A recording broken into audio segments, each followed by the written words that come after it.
Namaste, and welcome to the Savitri series, Part 3.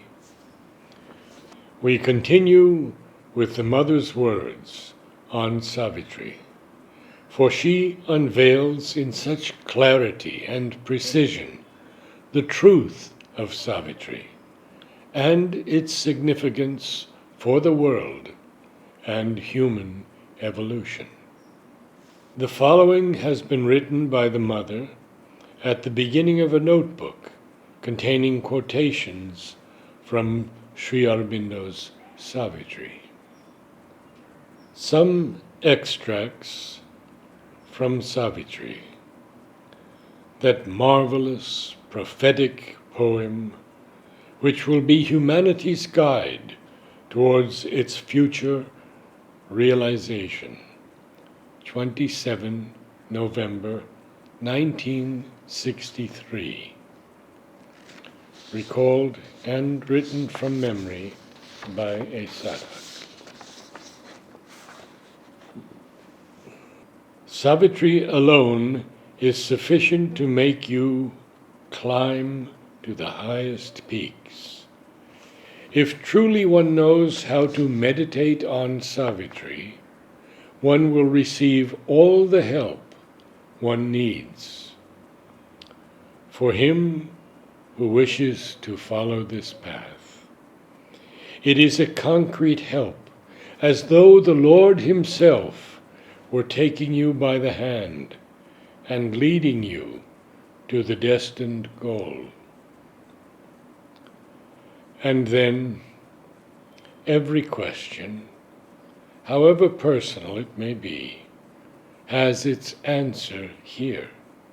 Every difficulty finds its solution herein.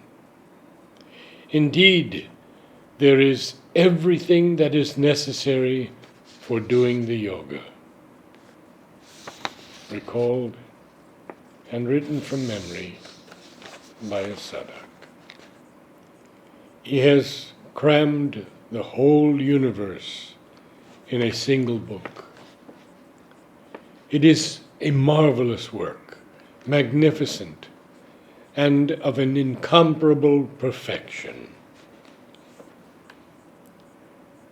You know, before writing Savitri, Sri Aurobindo said to me, "I am impelled to launch on a new adventure."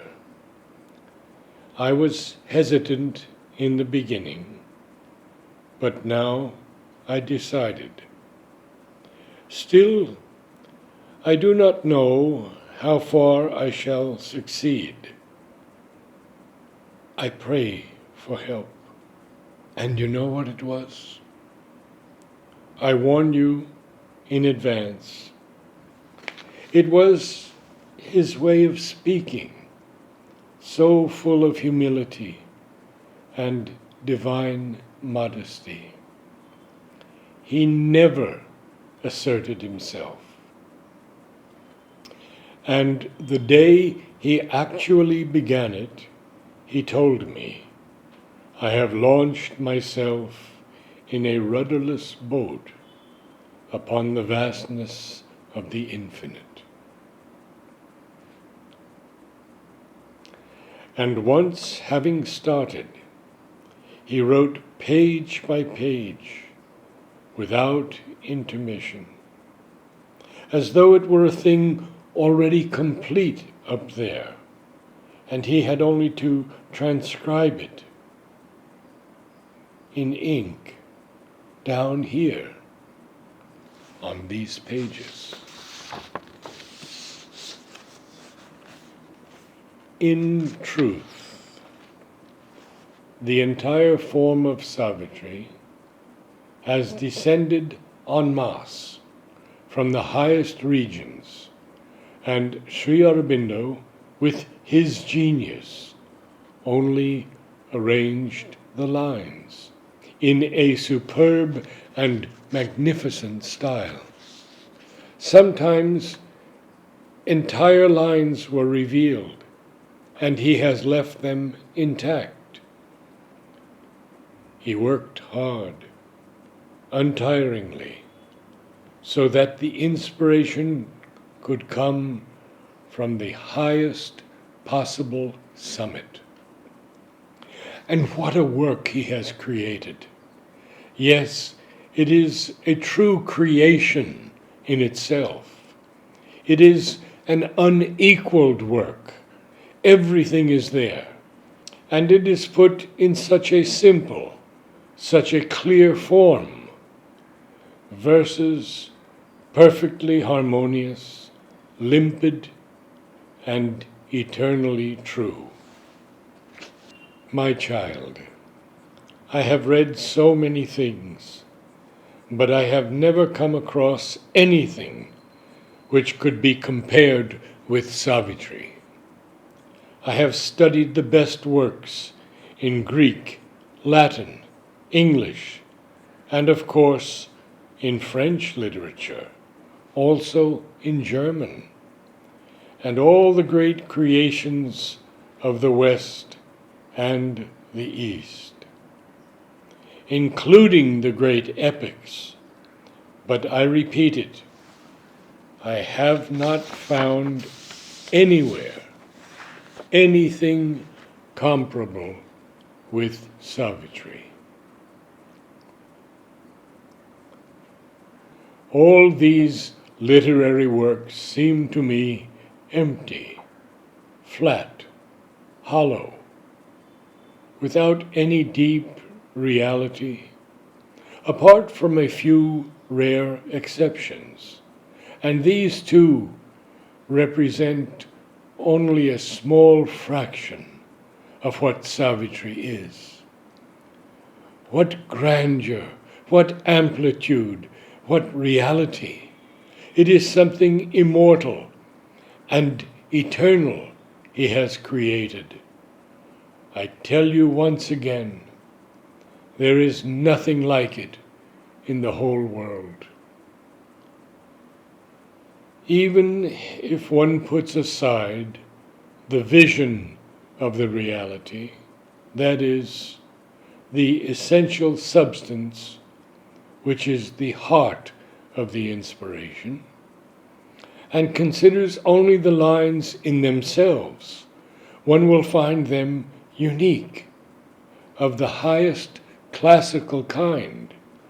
What he has created is something man cannot imagine. For everything is there. Everything. Recalled and written from memory by a sadhak. It may then be said that Savitri is a revelation. It is a meditation. It is a quest of the infinite, the eternal.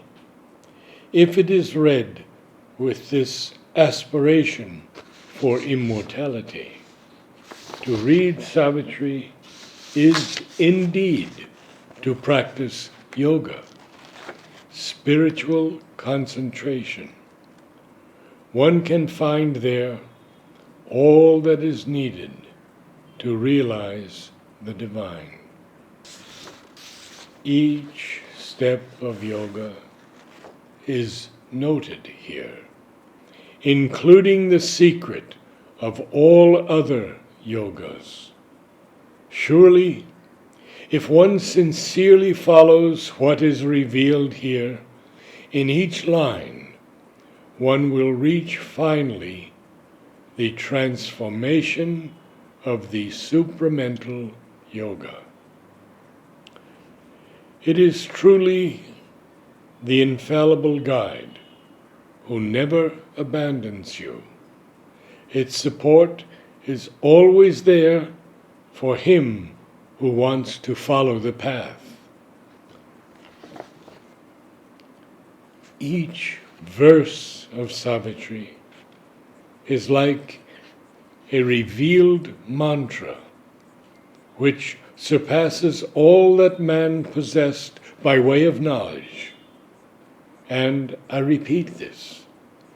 The words are expressed and arranged in such a way that the sonority of the rhythm leads you to the origin of sound, which is Om.